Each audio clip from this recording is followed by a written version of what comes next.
Bienvenue à l'école sans frontières. Ce soir, je vais vous entretenir sur un sujet vulgaire. Je dis bien vulgaire, mais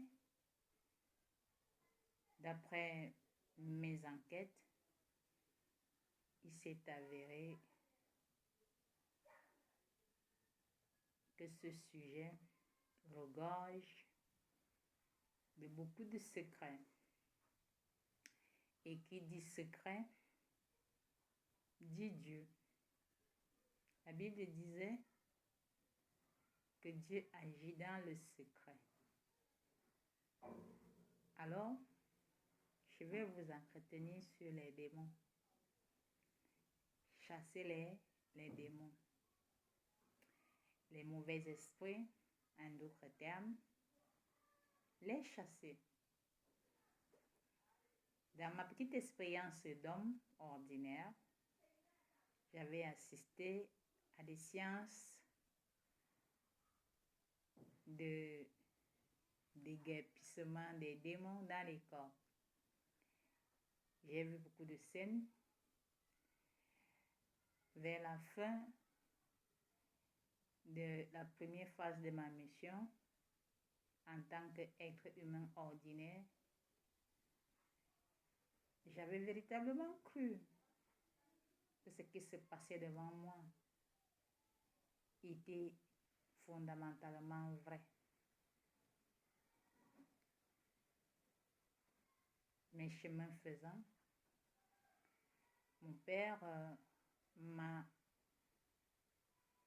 instruit de ne plus jamais dire que l'église réveillée m'a vraiment enseigné. Chose curieuse, parce que vraisemblablement, mon père était à l'église réveillée, puisque j'y étais, pour qu'on puisse détecter qui je suis véritablement. Alors mon père y était avec moi. Ce n'est pas le sujet à l'ordre du jour.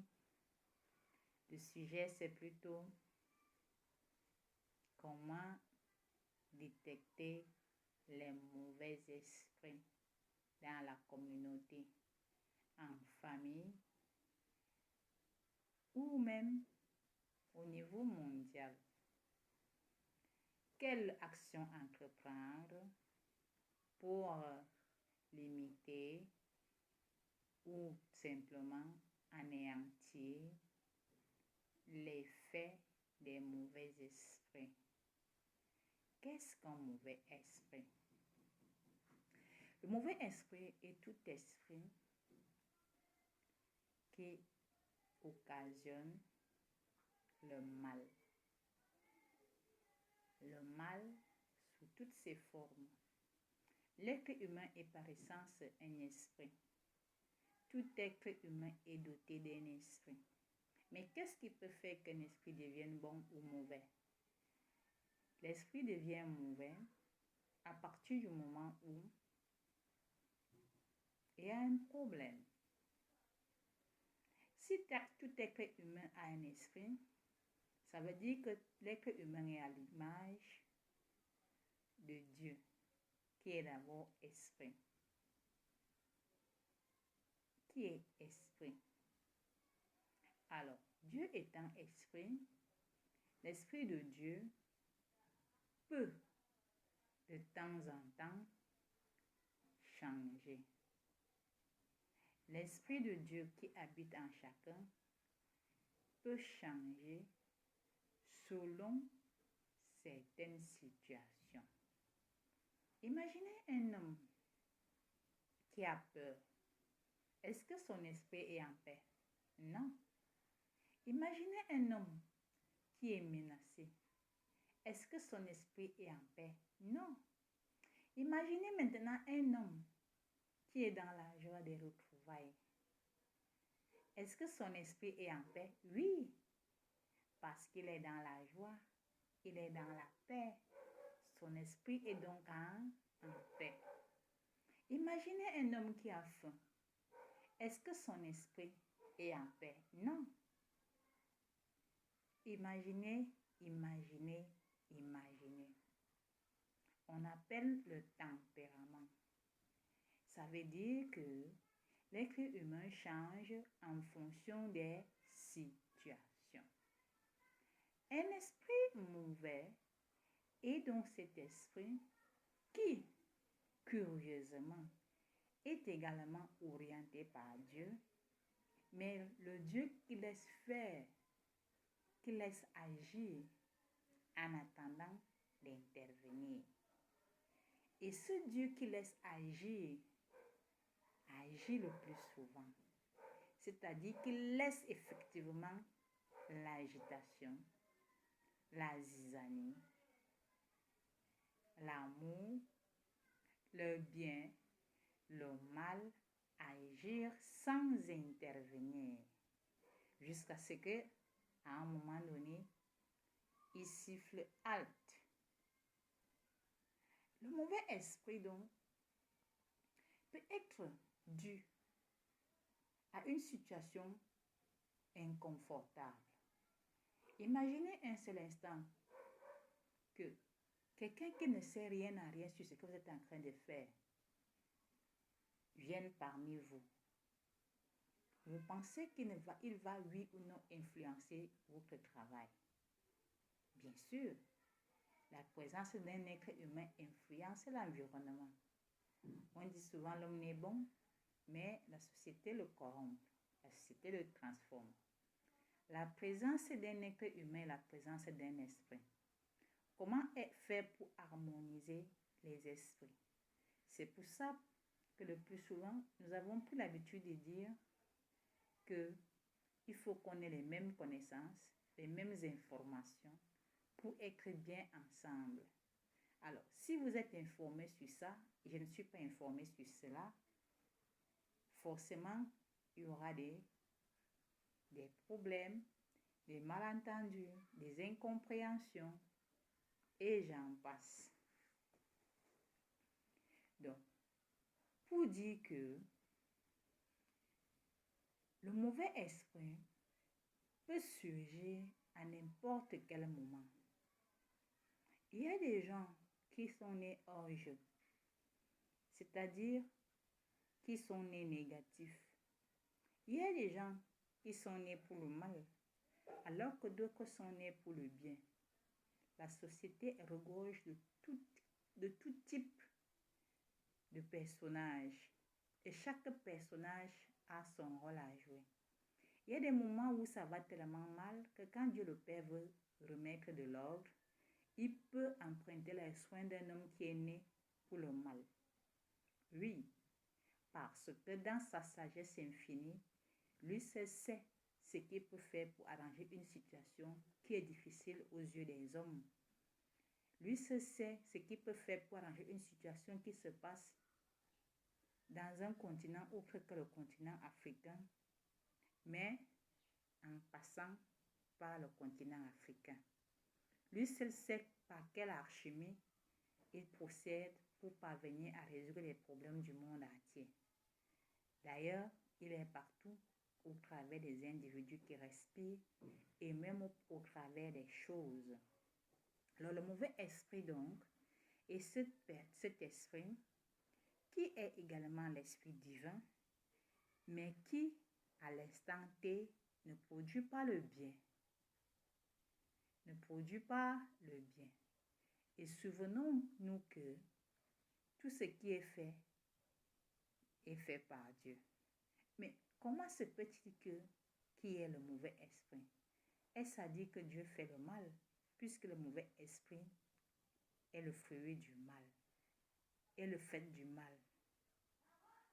Alors, retenons que Dieu, parfois, pour atteindre ses objectifs globaux, il est parfois obligé de laisser qu'un accident se réalise, un accident de circulation. Il est parfois obligé de laisser pourquoi? Il faut résoudre un problème. Il y a des tribus qui sont foncièrement, naturellement, des tribus dites, des tribus qui influencent la vie, le cours de la vie au quotidien. Comment faire pour extirper cette nature? On dirait un serpent qui a le venin, à qui on extrait le venin pour ne plus être venimeux. Comment faire? C'est pourquoi, à un moment donné, Dieu, le Père, a inscrit la Bible. À l'intérieur de la Bible, il y avait donc un ensemble de règlements pouvant aider à ce que le mauvais esprit fuit, nous laisse tranquilles. Un ensemble de règlements qui devait permettre à ce qu'une fois quelqu'un en règle, Dieu le Père, en charge de créer le mal de temps à autre, vous laisse la paix. C'est pourquoi il avait été dit qu'un enfant de Dieu, que 1000 tombe à gauche, 10 000 à droite, rien ne lui arrive à cause de son comportement. Alors, s'il arrive que toi, tu ne parviennes pas à observer les ordonnances de la Bible, forcément, tu peux être en danger en ce qui concerne les faveurs que Dieu accorde à ceux ou celles-là qui ont fait sa volonté. Alors, pour chasser le mauvais esprit, inutile de dire « sors de ce corps, sors de ce corps ». Hache, hache, hache. Ça, ce n'est pas le cinéma. C'est une étape pour constater que quelque chose n'allait pas. Oui, c'est Dieu qui a fait faire cela aux hommes de l'Église. C'est Dieu qui a fait faire cela à certains dignitaires pour enquêter que Dieu était dans tout. Et comme Dieu était dans tout, mon Père a laissé que cela se passe ainsi afin que je vienne corriger au bon moment. Et justement, actuellement, je vous parle dans le but de corriger afin que vous ayez la vérité, cette vérité qui est la vie en vérité. Nous ne pouvons donc plus continuer à agir comme par le passé parce que nous avons vu la vérité et nous avons compris ce qui s'est fait. C'était que, en un mot, on attendait tous l'avènement du Seigneur, le retour du Seigneur Jésus. Et quand le Seigneur Jésus arrive, nous ne pouvons plus continuer à agir comme si le Seigneur Jésus n'est pas venu pour clarifier ce qui était caché, ce qui était secret, ce qui était incompris, ce qui était mal expliqué et ce qui n'était pas bien. Nous sommes donc en train de dire que pour faire face au mauvais esprit, il faut s'assurer qu'on est en règle envers Jésus, envers le Seigneur, envers Dieu en un mot. Il faut s'assurer qu'on est en règle. Et comment être en règle envers Jésus? Il faut s'assurer qu'on paye ses dîmes, qu'on remplisse ses obligations en tant qu'être humain, qu'on n'offense pas quelqu'un, qu'on cherche le bien et non le mal, qu'on reconnaît la puissance de Dieu et qu'on exalte le Seigneur et qu'on aime Jésus Geneviève. Nous sommes déjà dans le nouveau monde, qu'on aime véritablement Jésus. Voilà à peu près ce que l'on peut faire pour être à l'abri du mauvais esprit. Est-ce donc à dire qu'on va dire mouf à Jésus? Est-ce donc à dire qu'on va dire imbécile à Jésus? Est-ce donc à dire on va dire à Jésus tous les jours, tu n'es rien, tu es laide, tu es déjà vieille? Est-ce donc à dire qu'on va parler n'importe quoi aux oreilles de Jésus? Que non. Est-ce donc à dire qu'on va faire tout le nécessaire pour que Jésus réussisse, pour que Jésus travaille en toute tranquillité? Que oui, qu'on va faire tout pour que Jésus soit valorisé, aimé, accepté, et on aura de bénéfices afférents à ce genre de comportement. Voilà, Dieu n'est donc plus au ciel.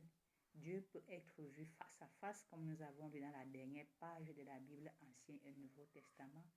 Et certainement d'autres ont lu dans d'autres livres sacrés comme le Coran, que Jésus devait revenir et maintenant Jésus est venu.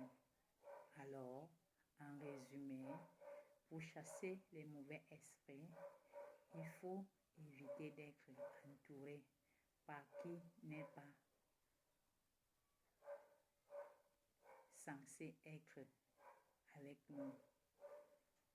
Il faut être en règle avec le Seigneur en remplissant ses obligations en tant qu'homme, en tant qu'entreprise, en tant qu'État. Il faut également s'aimer, s'aimer, s'aimer et encore s'aimer.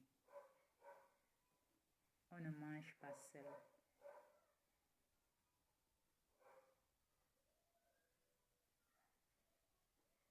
À travers la nation et partout dans le monde, les femmes doivent être libérées.